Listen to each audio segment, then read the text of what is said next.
వాతలు లేవు, కుట్లు లేవు, నొప్పి కూడా లేదు. చిన్న సూది ద్వారా ఆధునిక పద్ధతిలో వెరికోస్ వెయిన్స్ మరియు నరాల నొప్పులకు శాశ్వత చికిత్స. ఇప్పుడు మన Chiranjeevi hospitals, KPHP road number 1 లో. డబుల్ బెడ్రూమ్ ఇందిరమ్మ ఇళ్లు ఆ నియోజకవర్గ కాంగ్రెస్ పార్టీలో చిచ్చు పెట్టాయా? పాత కొత్త పోరాటం మళ్లీ మొదలైందా? ముందొచ్చిన చెవుల కన్నా వెనకొచ్చిన కొమ్ములు వాడి అన్న సామెతను గుర్తు చేస్తూ పాత కాంగ్రెస్ నాయకులు ఫీల్ అయిపోతున్నారా? ఇంత జరుగుతున్నా ఎమ్మెల్యేకి ఇవేమీ పట్టడం లేదా? ఎక్కడ జరుగుతోంది వర్గపోరు? దాని మూలాలెక్కడున్నాయి?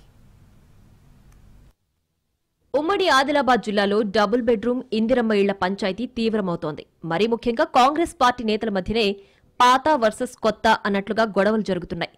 మాకు తక్కువ ఇచ్చారు, పార్టీలు మారి వచ్చిన వారి కోటాలో ఎక్కువ ఇళ్లు కేటాయించారంటూ అంతర్గతంగా మండిపడుతున్నారట పలువురు నాయకులు. ఉమ్మడి జిల్లా అంతటా ఈ పరిస్థితి ఉన్నప్పటికీ కొన్ని నియోజకవర్గాల్లో శృతి మించిపోతున్నట్లు సమాచారం. తాజాగా బెల్లంపల్లిలో అయితే ఏకంగా ఓ కాంగ్రెస్ లీడర్ వార్డు నాయకురాలతో ఒక్కో డబుల్ బెడ్రూమ్ ఇళ్లు కావాలంటే 3 లక్షల రూపాయలు ఇవ్వాలని మాట్లాడిన ఆడియో వైరల్ అవుతోంది.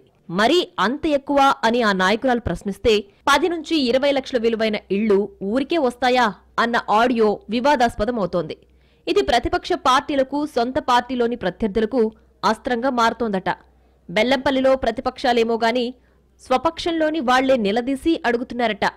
అదంతా ఎమ్మెల్యే చుట్టూ తిరిగే క్యాడర్ పనే అంటూ బాహాటంగానే అక్రమ వసూళ్ల గురించి మాట్లాడుతున్నారు కాంగ్రెస్లోని మరో వర్గం నాయకులు. వసూళ్ల బ్యాచ్లు పేట్రేగిపోవడం, వాటిపై ఎమ్మెల్యే ఏమాత్రం పట్టించుకోపోవడం మూలంగా పార్టీకి, ప్రభుత్వానికి చెడ్డ పేరు వస్తోందన్నది కట్టర్ కాంగ్రెస్ క్యాడర్ ఆవేదనగా చెప్పుకుంటున్నారు. ఇంకొందరైతే మరో అడుగు ముందుకేసి తమ దగ్గర ఆధారాలు ఉన్నాయని చెబుతున్నారట.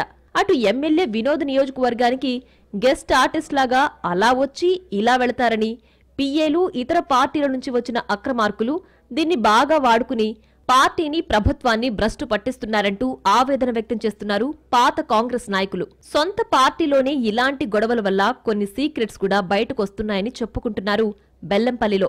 ఇటీవల డీసీసీ అధ్యక్ష పదవుల కోసం ఏఐసీసీ అర్జీలను స్వీకరించింది. నమ్మిన బంట్ల పేర్లను ప్రతిపాదించి అధిష్టానానికి పంపారు ఎమ్మెల్యే. అయితే ఈ మధ్య వాళ్లలోని ఓ నేత ఆడియో వైరల్ కావడం వివాదాస్పదమైంది. ఈ పరిణామాలన్నిటినీ గమనిస్తున్న క్యాడర్ మాత్రం అసలు కాంగ్రెస్ పార్టీ ఎటుపోతోంది, ఎమ్మెల్యే ఏం చేస్తున్నారు, కట్టడి చేయాల్సిన నేత కామ్గా ఉండడం దేనికి సంకేతం అంటూ ప్రశ్నలు సంధిస్తున్నారు. కొంతమంది అయితే అక్రమాలతో పార్టీకి చెడ్డ పేరు తెచ్చేవారిపై చర్యలు తీసుకోకపోతే వెళ్లిపోతామని కూడా హెచ్చరిస్తున్నారట. అంతేకాకుండా కొన్ని చోట్ల ధనవంతులకు సైతం ఇందిరమ్మ ఇళ్లు మంజూరు చేయడం, కొన్ని కాలనీల్లో లెక్కకు మించి మంజూరు పత్రాలు ఇవ్వడం పట్ల జనంలో సైతం పైసలిస్తేనే పనవుతుందనే భావన పెరిగిపోతోందంటున్నారు. ఇదొక్కటే కాదు, బెల్లంపల్లిలో రోడ్డు విస్తరణ అంశంతో పాటు భూదందాలు, సర్కార్ భూముల కబ్జాల్లో సైతం కొంతమంది వేళ్లు పెట్టడంతో పార్టీలో అంతర్గత వివాదం ముదురుతోంది. ఈ వ్యవహారాలతో ఇక్కడ ఎమ్మెల్యేతో పాటు పార్టీకి, ప్రభుత్వానికి కూడా మైనస్ మార్కులు పడుతున్నాయట.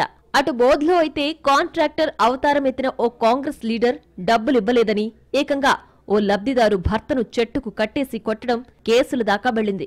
అది వ్యక్తిగత వ్యవహారం అయినప్పటికీ పార్టీకి చెడ్డ పేరొచ్చిందట. ఇలాంటి వ్యవహారాలతో ఉమ్మడి జిల్లాలో పార్టీ పరువు పోతుందని పెద్దలు జోక్యం చేసుకోవాలని అంటున్నారు కార్యకర్తలు.